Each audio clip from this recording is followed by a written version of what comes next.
மக்களே! Happy Sunday. So, இன்னைக்கு Sunday special என்னன்னு பார்த்துடலாமா? அம்மாவோட ஸ்பெஷலான சிக்கன் பிரியாணி, அதுக்கப்புறம் சிக்கன் கிரேவி தாங்க.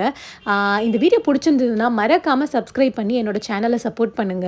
நீங்க எப்பவும் பண்ற மாதிரி சிக்கன் பிரியாணிக்கு வெங்காயம், தக்காளி, புதினா, அப்புறம் இஞ்சி பூண்டு பேஸ்ட்டு. இதில ஒண்ணு என்ன சொல்லணும்னா, இஞ்சி பூண்டு பேஸ்ட் மட்டும் நீங்க வந்து ரொம்ப ஃபைனா வந்து அரைக்காம, கொஞ்சம் வந்து கொரகொரப்பா அரைச்சுக்கோங்க. அப்புறம் இன்னும் வந்து டேஸ்ட் நல்லாயிருக்கும்.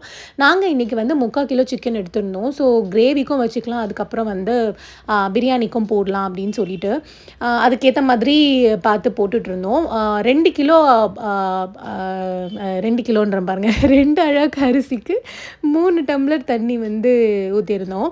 ஆல்ரெடி நான் சிக்கன் சுக்காவோட ரெசிபி போட்டிருந்தேன். இப்போ இன்னைக்கு கிரேவி பண்ணுறோம். ஸோ, அதுக்கேத்த மாதிரி உங்களுக்கு வந்து மசாலாஸ்லாம் ஆட் பண்ணிக்கோங்க. தண்ணி ஊத்துறது வந்து கிரேவிக்கு ஏத்த மாதிரியான கன்சிஸ்டன்சில ஊத்திக்கோங்க. ஸோ, இது கூட ஆட் பண்ற மெயினான ஒரு திங் வந்து நான் உங்களுக்கு சொல்றேன். ஸோ, இது சைட்ல வந்து அப்படியே கொதிச்சுட்டே இருக்கு.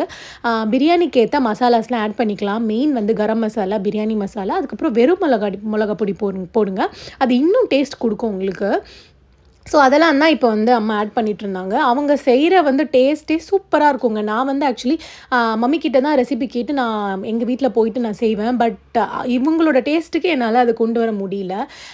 பட் எப்பவுமே மம்மி செய்றது வேற லெவல்ல இருக்கும். டேஸ்ட் அல்டிமேட்டா இருக்கும். ஸோ, இதெல்லாம் போட்டு ஆல்ரெடி வந்து சிக்கன நல்லா மேரினேட் பண்ணி வச்சுக்கோங்க. அத சொல்ல மறந்துட்டேன்.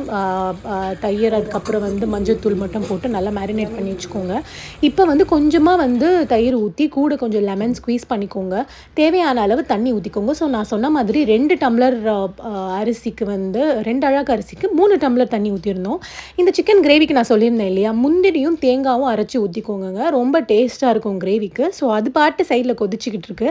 பிரியாணில இப்போ இன்னைக்கு என்ன ஸ்பெஷல்னா, நார்மல் பாஸ்மதி ரைஸ்ல பண்ணாம சீரக சம்பா ரைஸ்ல பண்ணியிருந்தோங்க. அல்டிமேட்டா வந்திருந்தது. செம்ம டேஸ்ட்டா இருந்தது. பீசஸும், அதுக்கப்புறம் இந்த சீரக சம்பா ரைஸ்ல வந்த பிரியாணியும் சூப்பரா இருந்தது. நீங்க எத்தனை பேர் சீரக சம்பா ரைஸ்ல வந்து பிரியாணி அல்டிமேட்டா செய்வீங்கன்னு எனக்கு கமெண்ட் செக்ஷன்ல ஷேர் பண்ணுங்க. கண்டிப்பா ட்ரை பண்ணிட்டு சொல்லுங்க. Thank you so much for வாட்சிங்.